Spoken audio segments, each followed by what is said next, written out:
El millonario, atado a su silla de ruedas y ahogado en su propia amargura, se reía a carcajadas de los niños que fingían curarse unos a otros en el parque. Señaló a un niño y lo desafió. «Te doy $1.000.000 si me curas». El niño respondió sin miedo. «Prepara el cheque». El millonario siguió burlándose, hasta que ocurrió algo que jamás podría explicar. Su nombre era Alejandro Torres, un hombre que solía ser más temido que admirado en los fríos pasillos de los rascacielos corporativos. Fundador de una red multinacional, su fortuna era tan colosal como su prepotencia. Pero 5 años antes de aquella mañana soleada en el parque, un derrame cerebral devastador lo arrancó de la cima de la jerarquía social y lo confinó a una silla de ruedas. El accidente no redujo su ego, solo lo encerró en acero inoxidable y ruedas silenciosas. Desde entonces, Alejandro se movía como un emperador herido, destilando sarcasmo a donde iba, como si burlarse del mundo fuera su única forma de venganza. Ese sábado, el parque estaba lleno de gente. Niños corrían de un lado a otro entre árboles antiguos y parterres descuidados. Pero lo que realmente llamó su atención fue un grupo de pequeños jugando a ser doctores. Usaban batas de papel, ramas como estetoscopios, hojas como recetas. Fingían curar heridas imaginarias con gestos dramáticos y carcajadas abiertas. Alejandro observó desde lejos. Luego se acercó en su silla motorizada con ese aire de desprecio que le era habitual. Cruzó los brazos, frunció el ceño y soltó un comentario lo suficientemente alto para que lo escucharan. ¡Qué maravilla! Futuros charlatanes entrenando desde pequeños. Y soltó una carcajada alta, burlona, provocadora. Los niños se detuvieron por un instante, algunos asustados, otros solo confundidos. Él continuó. ¿Alguien quiere curarme también? Estoy parapléjico. A lo mejor con una hoja de árbol y una oración salgo de aquí dando piruetas. Mientras reía solo, sintió algo que no esperaba. Una mirada. No era cualquier mirada.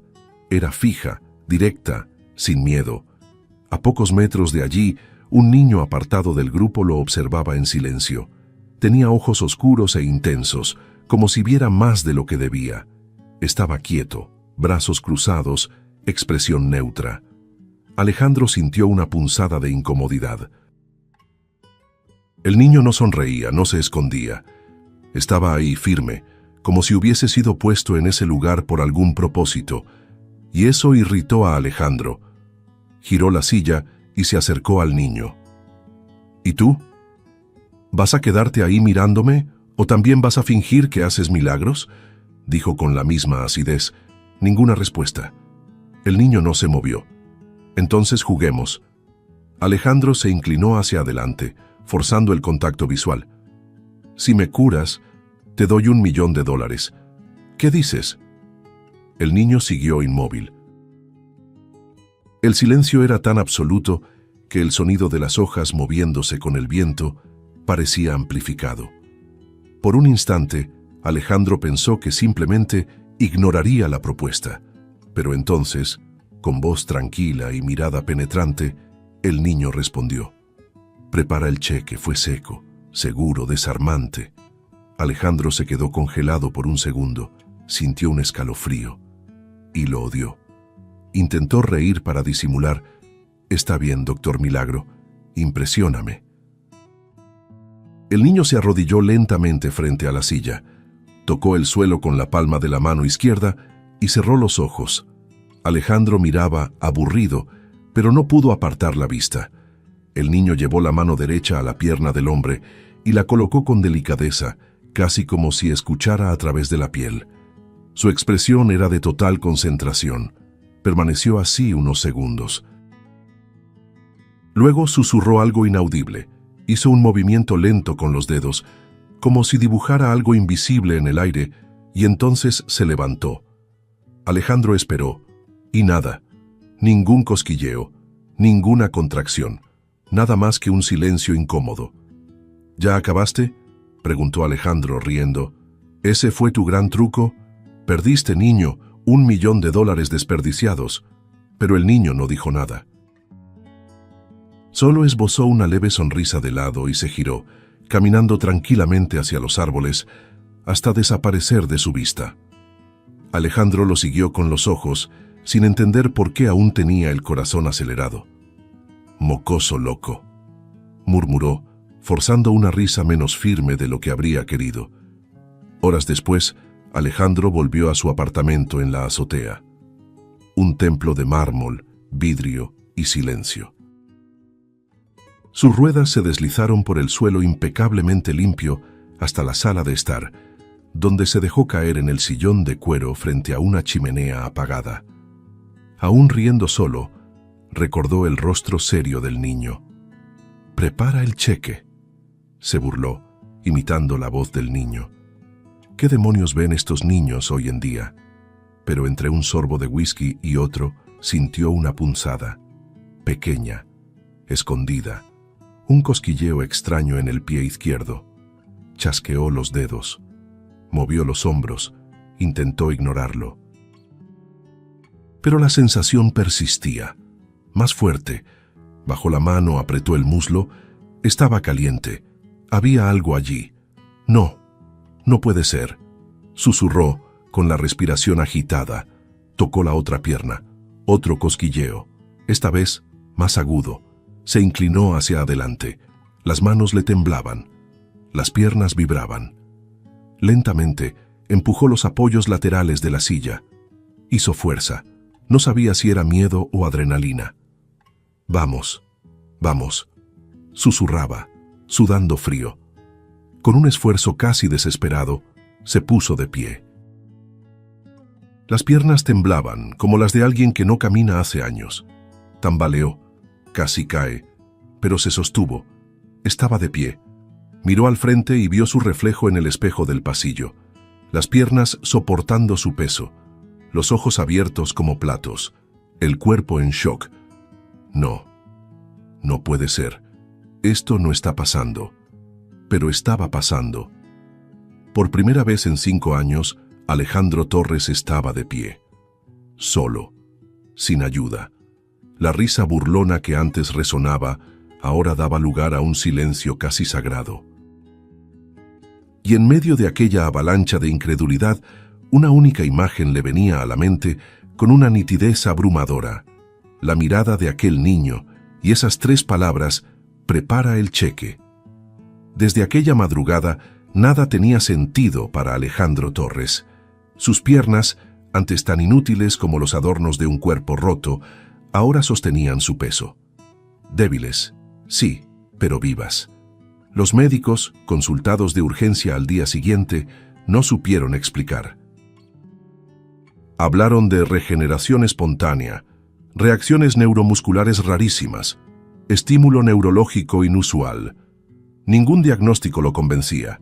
Nada de eso era lógico, y Alejandro no soportaba vivir sin lógica. Por primera vez en años, no quería tener el control del mundo. Quería respuestas, reales, concretas. Y solo había una imagen en su mente: el rostro del niño. El parque se convirtió en el epicentro de su obsesión. Regresó al día siguiente, y al otro, y al otro. Se sentaba en la misma banca, observando a cada niño que pasaba. Anotaba nombres, describía rostros, interrogaba a los padres. La arrogancia con la que antes veía a los demás había sido reemplazada por una inquietud casi infantil. Ya no había burla en sus ojos, solo duda. ¿Quién era él? ¿Dónde vive? ¿Qué me hizo? Esas preguntas se repetían en su mente como un eco constante, pero nadie sabía del niño. Ningún vendedor ambulante, ningún visitante frecuente, ni siquiera los niños recordaban claramente a alguien así. Parecía haber sido una sombra, un fantasma. Una tarde, al ver a un niño con camiseta azul pasar junto a una señora de cabello canoso, Alejandro se levantó bruscamente. Por un segundo pensó que era él. Corrió hacia el niño, jadeando. «¡Hey! ¿Eres tú?», preguntó con la voz temblorosa. El niño lo miró sin entender. La mujer lo jaló con desconfianza. «¿Qué está haciendo, señor?». dijo con tono protector. Perdón, yo solo pensé que eras alguien. Se alejó con el pecho apretado. Aquello se estaba volviendo una adicción, un agujero sin fondo que crecía día tras día. En las raras ocasiones en que se detenía, Alejandro miraba al espejo y preguntaba en voz alta, ¿y si todo esto fue solo un delirio? ¿Una reacción tardía a la medicación? ¿Un truco de mi cerebro? Pero por más que intentara racionalizar, había algo que no podía olvidar: la mirada de aquel niño. Una mirada que no pertenecía a un niño común. Una mirada de quien cargaba un peso antiguo como si supiera más sobre el dolor que él mismo. Eso lo perseguía más que el misterio de la cura, porque si era real, entonces todo lo que Alejandro había creído hasta ese momento, todo estaba equivocado. Y fue en ese estado de creciente perturbación que, en una tarde nublada, Alejandro escuchó una frase susurrada por un recolector de latas. ¿El niño que usted describe? Estoy casi seguro de haberlo visto. Vive con una señora mayor en un albergue en la zona norte. Calle 17 de Julio, número 96. Está en la parte trasera de una vieja escuela abandonada. Alejandro se quedó helado. ¿Está seguro? El hombre solo asintió antes de desaparecer entre los callejones, empujando su carrito. Sin dudarlo, Alejandro tomó las llaves del auto. Ya no había tiempo que perder. La lluvia resbalaba lentamente por los cristales del auto cuando Alejandro estacionó frente al edificio envejecido. La estructura parecía a punto de colapsar, con paredes cubiertas de moho, ventanas agrietadas y ropa colgada en tendederos improvisados en los balcones. La dirección coincidía: número 96 de la calle 17 de Julio. No había letreros, ningún cartel de ONG, ni del ayuntamiento, ni de asistencia social. Solo silencio, goteras y el olor a sopa viniendo de algún rincón olvidado de la ciudad. Alejandro bajó del auto en silencio, tragando saliva. Sus zapatos caros se ensuciaban de lodo a cada paso. Tocó el timbre y esperó. La puerta de madera crujió. Una señora mayor, con piel curtida por el tiempo y ojos afilados, lo miró por la rendija. ¿Sí?, preguntó con firmeza. Alejandro se acomodó el cabello mojado e intentó controlar los nervios. Buenas tardes. Me llamo Alejandro Torres. Estoy buscando a un niño. Creo que vive aquí. Pequeño, callado, mirada firme. Él me curó. La mujer alzó una ceja, sorprendida. ¿Te curó? Sí, en el parque. No sé cómo explicarlo. Necesito verlo. Por favor. Ella dudó. Luego abrió la puerta por completo. Me llamo Carmen. El niño que buscas es Lucas. Soy su abuela. Puedes pasar. El olor a comida caliente y ropa recién lavada dominaba el pequeño recibidor. Las paredes eran delgadas y al fondo se oían risas apagadas de niños jugando. Carmen lo condujo por un pasillo estrecho, donde había colchones recargados contra las paredes y juguetes viejos en cajas de cartón. Y entonces, sin ceremonias, se detuvo frente a una puerta entreabierta. Ahí está. Lucas apareció poco después. Usaba una camiseta desgastada y sandalias viejas, pero era él, el mismo que lo había tocado en el parque, la misma mirada. Alejandro se acercó, tragando en seco. Hola, soy Alejandro. Sé quién eres, respondió Lucas con voz baja pero firme. Vine a pagar mi deuda. Alejandro sacó un sobre del bolsillo. $1 millón, como prometí. Aquí está. Es tuyo. Lucas ni siquiera lo miró. No quiero tu dinero. Alejandro se congeló. ¿Cómo que no quieres? ¿Por qué? Porque no quiero nada para mí, pero si quieres ayudar, ayuda a todos los que están aquí. Esa frase cayó como una piedra en el pecho del empresario. Miró a su alrededor, por fin notando el estado del lugar. Familias enteras compartiendo 2 cuartos, niños durmiendo sobre colchonetas en el piso, adultos exhaustos intentando mantener algo de dignidad. El asombro era evidente en su expresión. ¿Qué pasó aquí?, preguntó en un hilo de voz. ¿Por qué tanta gente vive así, amontonada? Carmen dio un paso al frente, mirándolo fijamente. Porque nos quitaron todo. Un día, nuestra comunidad aún existía. Casas simples, pero eran nuestras. Familias enteras vivían allí desde hacía generaciones. Luego llegaron las máquinas. Dijeron que habían comprado el terreno, sin aviso, sin indemnización. Solo lo cercaron, lo demolieron y mandaron a la policía para asegurarse de que no volviéramos.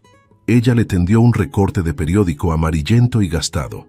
En el titular, nueva fase de expansión inmobiliaria en la zona norte promete ganancias récord. En la parte superior, en destaque, el logo de la empresa de Alejandro. Y debajo, una foto de él mismo estrechando manos con inversionistas. Se quedó sin aliento. El mundo giró por un instante. Yo no lo sabía, susurró. Lo juro, Carmen, nunca vi nombres, nunca vi rostros. Era solo otro proyecto de desarrollo. ¿Desarrollo?, respondió ella con amargura. ¿A esto le llama desarrollo? Lucas se acercó, los ojos ardiendo con una indignación contenida. Esa es la mentira que te dices, que son solo negocios, que no estás destruyendo nada. Pero Alejandro intentó justificarse. No lo sabía. Ahora ya lo sabes, lo interrumpió el niño directo. Mira, siente, ve lo que causaron tus decisiones. Esto no es una gráfica, no es una hoja de cálculo. Son personas, niños, familias. ¿Por qué me ayudaste?, preguntó con un hilo de voz. ¿Por qué hiciste eso por mí? Lucas respiró hondo. Porque, a veces, incluso los que destruyen, todavía pueden reparar algo. Alejandro no pudo responder. Solo se quedó allí, sosteniendo el recorte de periódico con las manos temblorosas, como si finalmente viera las grietas de una realidad que siempre prefirió ignorar. Las voces de los adultos se apagaron y por un instante se vio rodeado de niños mirándolo. Ninguno hablaba, ninguno sonreía, pero todos llevaban en la mirada el peso de una historia que él ayudó a escribir sin haber leído nunca una sola línea. Esa noche, Alejandro no pudo dormir. Se acostó en su cama de sábanas egipcias, con el aire acondicionado ajustado y el silencio absoluto de su lujosa cobertura, pero los ojos de Lucas lo seguían en cada rincón oscuro del techo. El recorte de periódico aún estaba sobre su mesa, arrugado por las manos que lo habían sostenido con tanta fuerza. Las palabras de Carmen, el tono sereno pero implacable del niño, todo parecía haberse clavado bajo su piel. Por primera vez, Alejandro no se veía como un hombre exitoso. Se veía como el villano de la historia, y lo peor, un villano que ni siquiera sabía que lo era. Despertó antes del amanecer, se puso ropa sencilla y salió de casa como si huyera de sí mismo. A la mañana siguiente, volvió al albergue. No trajo maletines, ni cheques, ni promesas en papeles membretados. Trajo bolsas en las manos. Compró alimentos, frutas frescas, productos de higiene. Pidió ayuda a 2 de sus empleados, en secreto, y también trajo colchones, almohadas nuevas, ropa infantil, paquetes de pañales. Nadie allí lo reconoció como el hombre de la foto del periódico. Pero él tampoco se presentó. Se sentó en el suelo, junto a un niño que jugaba con carritos de plástico. Ayudó a armar una pista improvisada con cinta adhesiva en el piso agrietado de la sala. Era extraño verlo allí. La escena contrastaba completamente con el hombre que solía firmar contratos multimillonarios sin levantarse de la silla.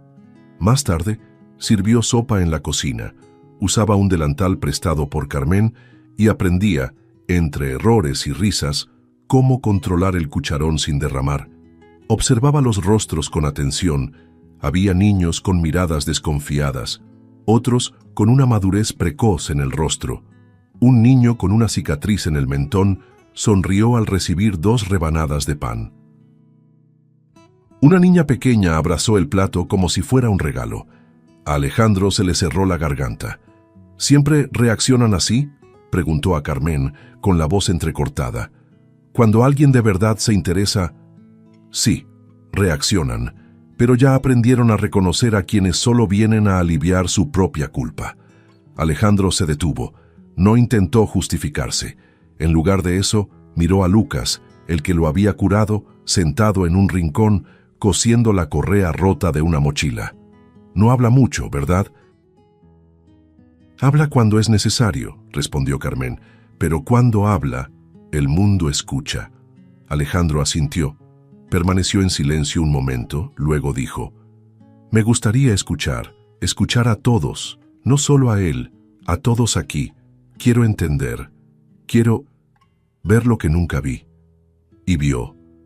Sentado junto a Ramón, un señor de barba espesa y manos callosas, escuchó la historia de quien construyó su propia casa con los ahorros de 40 años como albañil, y la vio reducida a escombros en minutos. Sentado junto a Lucía, una madre soltera de 3 hijos, oyó cómo duerme por turnos, primero los niños, luego ella, porque solo hay un colchón para los 4. Escuchó las voces de quienes fueron expulsados sin aviso, tratados como estadísticas, ignorados por personas que solo ven gráficos. Escuchó y sintió. Sintió que el suelo se le hundía bajo los pies con cada frase. Por primera vez, Alejandro escuchó sin interrumpir, sin buscar una respuesta. Solo escuchó.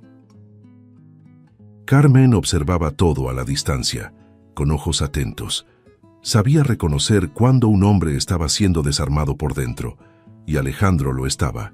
Era visible en sus gestos, la forma en que se agachaba para jugar con una niña pequeña, la manera en que limpiaba el suelo sin que nadie se lo pidiera, la forma en que miraba cada rostro como si quisiera memorizar cada línea de expresión. Un día antes, él era el símbolo de la máquina que los aplastó.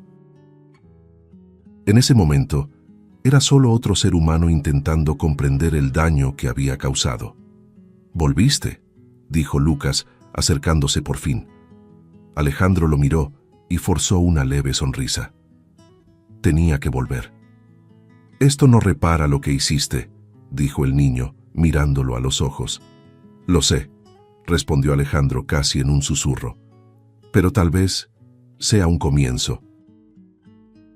Y en ese albergue improvisado, con olor a arroz quemado y risas infantiles resonando por los pasillos estrechos, sucedía algo inédito.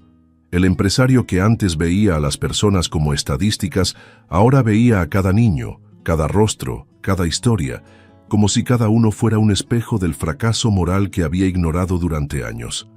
Las risas infantiles aún resonaban al final de esa tarde cuando Carmen, siempre tan activa y firme, dejó caer la olla que sostenía.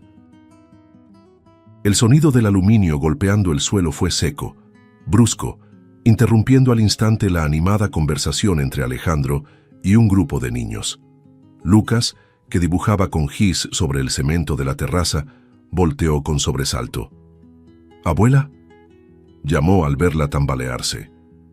Carmen intentó decir algo, pero la voz le falló. Su mano temblaba. El cuerpo oscilaba como un árbol a punto de caer. En segundos, se desplomó en el suelo, los ojos entrecerrados, el rostro pálido y sudoroso. Lucas corrió hacia ella, se arrodilló, sin saber qué hacer más que gritar. «No, abuela, quédate conmigo, quédate conmigo».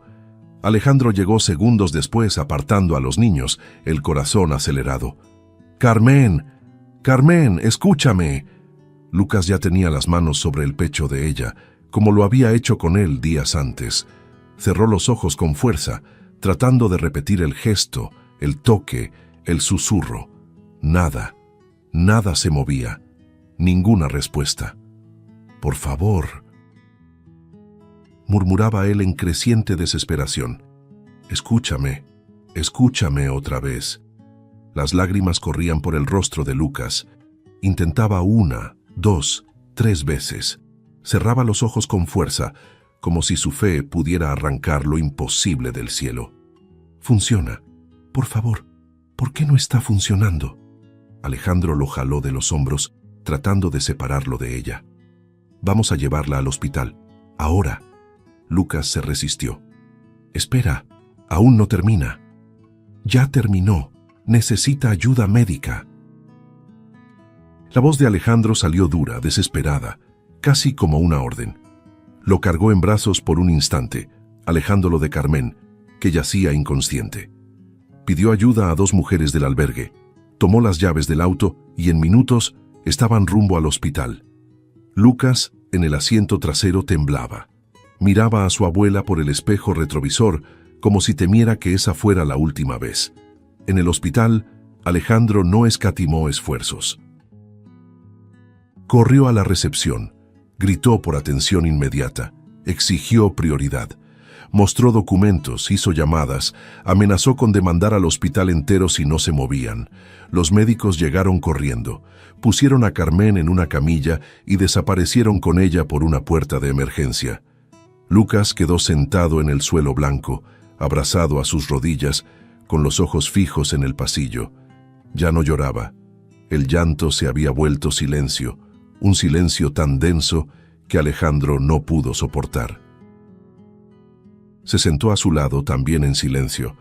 Por un tiempo ambos solo respiraron. Después de casi una hora salió un médico, un hombre de mediana edad, rostro cansado y bata manchada de café. Está estable, pero la situación es grave, dijo, mirando directamente a Alejandro. Tiene una condición renal avanzada, muy avanzada. No tenemos mucho tiempo. Su riñón izquierdo está comprometido desde hace meses. ¿Y qué se necesita hacer?, preguntó Alejandro, ya listo para abrir la cartera. Necesita un trasplante, urgente, de lo contrario, no tuvo que completar la frase. Lucas se levantó lentamente mirando al médico. ¿Va a morir? El hombre dudó. Si no conseguimos un donador compatible, sí. Alejandro se volvió hacia Lucas y vio algo que no había visto ni cuando lo enfrentó con el periódico de la demolición. El brillo de fe que el niño llevaba, ese que movía montañas y lo hizo desafiar a un millonario, había desaparecido. Solo quedaba una neblina de dolor, impotencia, miedo. Intenté curarla, lo intenté, dijo Lucas en voz baja, pero no funcionó. No funcionó. No funcionó. El llanto finalmente volvió. Se recargó contra la pared, deslizándose hasta el suelo, como si el peso de la realidad fuera demasiado para su pequeño cuerpo. Alejandro se agachó frente a él, tratando de sostenerle los hombros, pero Lucas se encogió. ¿Por qué funcionó contigo?, murmuró entre sollozos. ¿Por qué con ella no? Ella siempre cuidó de todos. Ella me enseñó todo. ¿Por qué ella? Alejandro sintió una nueva rabia, no contra Lucas ni contra los médicos, sino contra sí mismo, porque incluso ahora, con todo el dinero del mundo, no podía simplemente resolverlo. No bastaba gritar, pagar, ordenar, no podía comprar un riñón, no podía devolverle a Lucas lo que estaba a punto de perder. Por primera vez sintió lo que era la desesperación de un padre, sin haber sido nunca uno. «Haré lo que sea necesario», dijo con la voz temblorosa, los ojos enrojecidos. «Te lo prometo, voy a encontrar la manera». Esa misma noche, mientras Lucas dormía sentado con el rostro apoyado en el vidrio frío de la ventana del hospital, Alejandro permanecía de pie, mirando hacia dentro de la UCI donde Carmen descansaba entubada, rodeada de monitores que pitaban como si tuvieran vida propia. Cada latido en los aparatos parecía golpearle dentro del pecho. Le había resultado fácil construir imperios, expandir capital, tomar decisiones a distancia, pero ahora, frente a la fragilidad de esa mujer que ni siquiera lo odió al conocer la verdad, se sentía inútil, pequeño, humano. Por primera vez, deseaba desesperadamente formar parte de la cura, no de la destrucción. Al día siguiente, con los ojos hundidos y la barba sin afeitar, Alejandro llamó al médico en privado. «Quiero que me hagan pruebas», dijo sin rodeos. «Quiero saber si soy compatible». «Quiero donar». El médico lo miró sorprendido. «Señor Torres, es un procedimiento serio. La cirugía es delicada, involucra riesgos». «Dije que quiero donar», repitió él. «El mayor riesgo es que ese niño pierda a la única familia que tiene». Las pruebas comenzaron esa misma mañana, muestras de sangre, cuestionarios interminables, evaluaciones clínicas. Alejandro respondió todo con paciencia, algo raro en alguien como él. Se quedaba en silencio entre los exámenes, mirando por la ventana, y a veces miraba a Lucas de lejos. El niño caminaba en círculos por los pasillos, con la mirada fija en el suelo, como quien lleva una pregunta para el cielo. Casi no hablaron durante ese periodo. No hacía falta. Había un lazo invisible entre los dos, hecho de miedo y esperanza. Al final de la tarde, el médico regresó. Traía la carpeta en la mano y un semblante cauteloso. Alejandro se levantó antes de que dijera una sola palabra. «Dímelo ya. Usted es compatible». El tiempo se detuvo. Alejandro parpadeó, como intentando asimilarlo. «Eso significa que la donación puede hacerse, y debe hacerse pronto. Ya estamos preparando todo». Lucas, que estaba a pocos metros, escuchó. No dijo nada, pero caminó lentamente hacia Alejandro. Sus ojos estaban llenos, humedecidos por una emoción contenida. Se detuvo frente al hombre, tan pequeño ante aquella figura antes tan distante y ahora tan cercana. Sin decir una palabra, extendió la mano. Alejandro miró aquella pequeña mano, marcada por el tiempo y la lucha que ningún niño debería vivir, y entonces la sostuvo. «Gracias por intentarlo», dijo Lucas bajito con la voz entrecortada. Fue un gesto simple, pero de una grandeza inmensurable. No había público, ni discursos, ni cámaras. Solo un niño y un hombre, unidos por una decisión que no se compra. Aquella mano sosteniendo la suya fue más poderosa que cualquier contrato que Alejandro hubiera firmado en su vida. Por primera vez, sentía que no solo estaba haciendo algo bueno, estaba haciendo lo correcto. Antes de la cirugía, acostado en la camilla con los cables conectados al brazo, Alejandro tuvo un momento de profundo silencio. La enfermera ya aplicaba el sedante. Giró el rostro y vio a Lucas al otro lado del vidrio, sentado en una silla, con las manos unidas entre las rodillas. Los dos se cruzaron una última mirada. No era de miedo, era de promesa. Alejandro cerró los ojos, sonrió. Por primera vez entregaba una parte de sí, y no era por culpa, era por amor. Horas después, ya en la sala de recuperación, despertó con la luz tenue y la voz suave de una enfermera susurrando a su lado.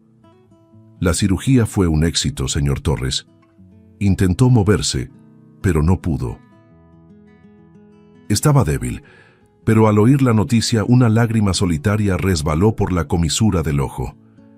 «¿Y Carmen?»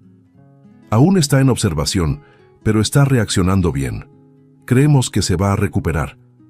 La cortina se abrió lentamente, y ahí estaba él, Lucas, cabello despeinado, ojos enrojecidos. Se acercó despacio, casi como quien entra en un templo. Se detuvo junto a la cama y guardó silencio por unos segundos. Luego, simplemente dijo: «Salvaste a mi abuela». Alejandro quiso responder, pero la voz le falló. Solo sonrió, débil, cansado y en paz. En aquella habitación sin lujos, sin vista panorámica, sin mármol, Alejandro Torres vivió el momento más valioso de su vida, porque ahí, sin empresas, sin fortuna, sin poder, fue un hombre completo. Pasaron algunas semanas desde la cirugía. El sol finalmente volvía a brillar sobre la ciudad, y dentro del albergue, aún improvisado, pero más vivo que nunca, la rutina parecía respirar alivio. Carmen, ahora más fuerte, caminaba lentamente por el pasillo con ayuda de un bastón prestado por el hospital. A cada paso nacían sonrisas. Los niños la rodeaban como si ella fuera la columna misma del albergue. Lucas la observaba desde lejos, sonriendo discretamente, todavía con rastros de la angustia vivida, pero ahora sostenido por una nueva certeza: ella iba a estar bien. Y Alejandro ya no era solo un visitante. Esa mañana volvió al albergue más temprano que de costumbre. No traía bolsas, ni donaciones, ni alimentos. Venía con otra cosa: una cajita de cartón rígido guardada en el bolsillo del saco. Estaba más delgado, más sereno. Su andar ya no era altivo, pero seguía cargando una presencia imponente, ahora acompañada de algo que antes nunca tuvo: humildad. Buscó a Lucas, que estaba sentado en los escalones de la entrada, dibujando con un lápiz de carbón en un cuaderno viejo. Alejandro se acercó, se sentó a su lado y por un instante ninguno de los dos dijo nada. «Te prometí algo», dijo Alejandro rompiendo el silencio. «Y las promesas se cumplen». Lucas levantó la mirada lentamente. «¿Ya cumpliste?» «No, no exactamente como lo dije».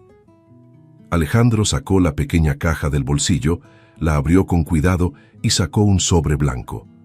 Dentro, un cheque real, con valor firmado y sellado. $1.000.000. Se lo extendió. «Es tuyo. Promesa es promesa». El niño miró el papel por unos segundos. Su expresión no cambió. Era sobria, profunda. Tomó el cheque con delicadeza, como quien sostiene algo frágil. Alejandro lo observaba, esperando cualquier reacción. Sorpresa, alegría, rechazo. Pero Lucas simplemente se levantó. Sin decir una palabra, caminó unos pasos al frente, sosteniendo el cheque entre los dedos.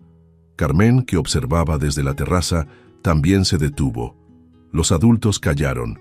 Los niños, como por instinto, interrumpieron sus juegos. Había algo solemne en el aire. Entonces, en un gesto tranquilo pero increíblemente poderoso, Lucas empezó a romper el cheque. Primero, un corte por la mitad. Luego, en 4. El sonido del papel al ser destruido cortó el silencio con una nitidez impresionante. No había música. No había palabras ensayadas. Solo el sonido del papel fragmentándose, como si fuera el símbolo mismo del mundo de Alejandro deshaciéndose ante sus ojos. Rompió el último pedazo con firmeza, dejó que los trozos cayeran despacio al suelo de concreto y volvió a mirarlo. «Ya pagaste», dijo. Alejandro permaneció inmóvil. Un nudo en la garganta le impedía hablar. La escena era tan simbólica, tan pura, que no se atrevió a interrumpirla con palabras inútiles. Sentía los ojos arder, pero no le importaba. Por primera vez, su silencio no era arrogancia, era reverencia. Lucas se sentó de nuevo, tomó el cuaderno y volvió a dibujar, como si el gesto anterior hubiera sido solo un detalle más del día. Pero para Alejandro lo fue todo. Alejandro siempre creyó que su mayor habilidad era convertir cosas en ganancias.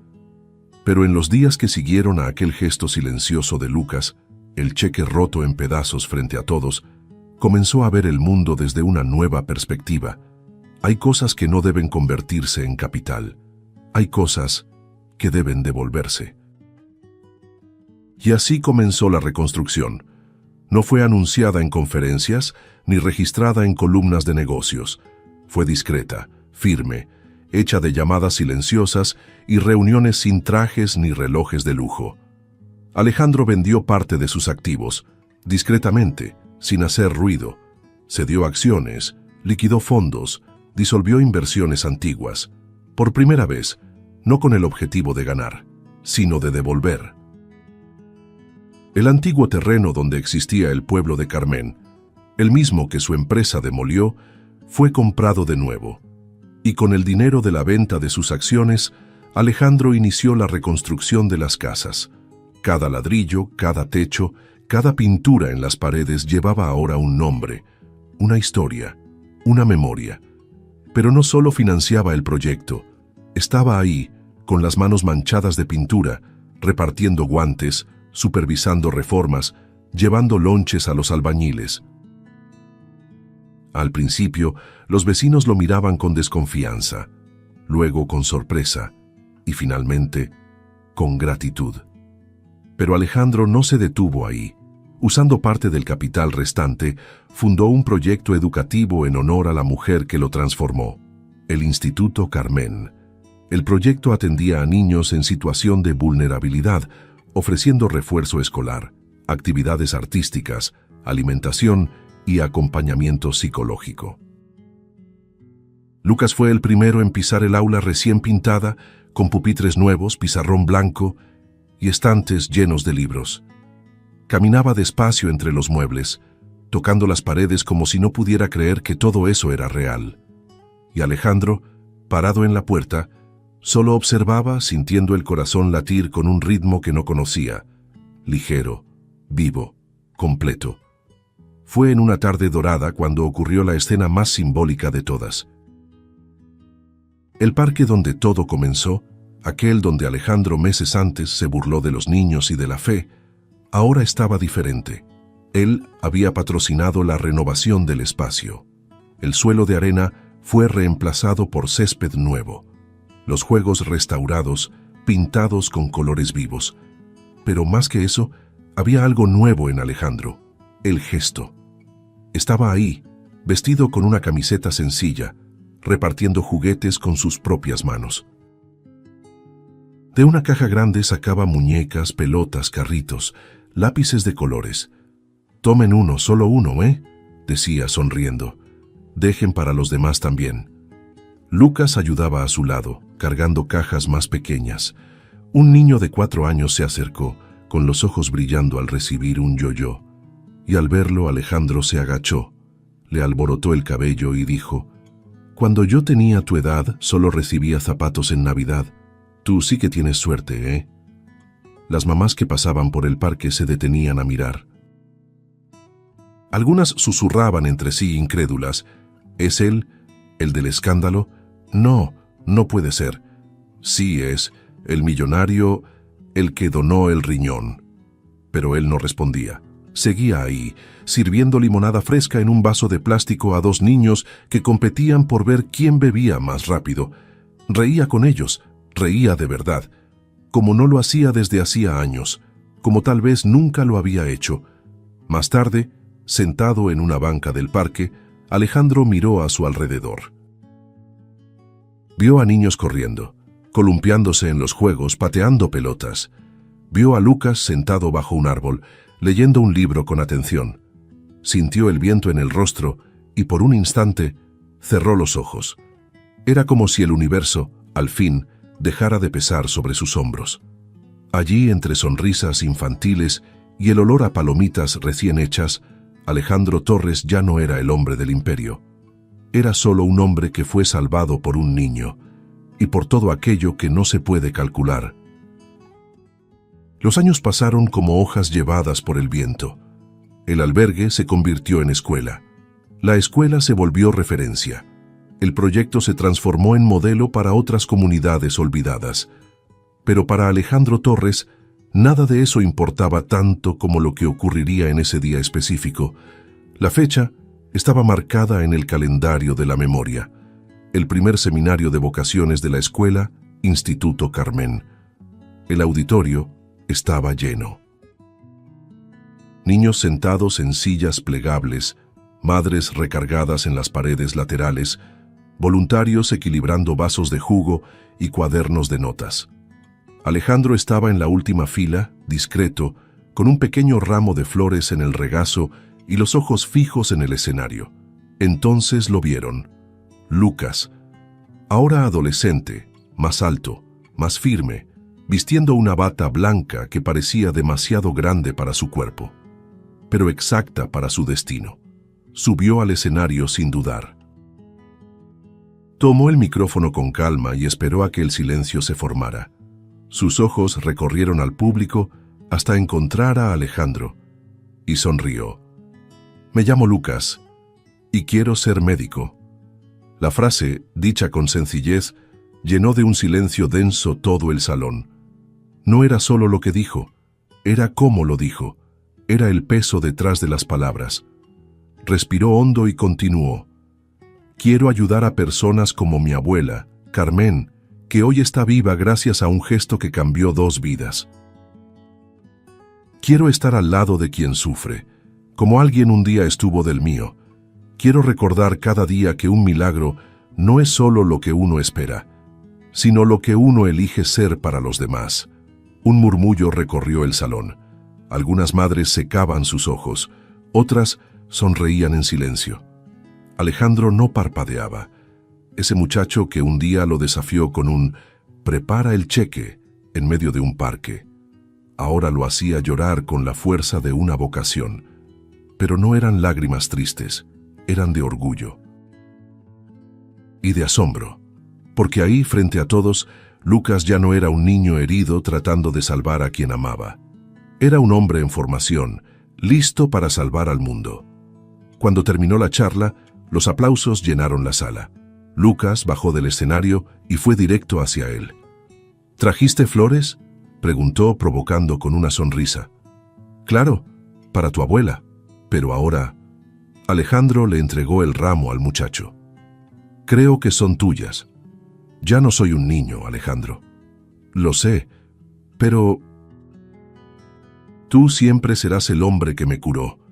Se abrazaron ahí mismo, en medio de la multitud. Un abrazo largo, cargado de todo lo que nunca se dijo. No había palabras suficientes para explicar ese vínculo. Y no hacían falta, porque en ese instante estaba claro para todos. Alejandro ya no era solo el donador de un riñón, era el padre espiritual de alguien que transformó su vida y, a través de ella, la vida de muchos otros. Al salir del auditorio, Alejandro se detuvo por un momento y miró al cielo. El sol brillaba fuerte, como el día en que todo comenzó, pero ahora veía distinto, y por primera vez comprendió lo que Lucas dijo aquella tarde, años atrás. Algunos destruyen, pero aún pueden reparar algo. Él había destruido mucho, pero ahora lo sabía. El verdadero legado de un hombre no está en lo que construye con concreto, sino en lo que reconstruye con amor.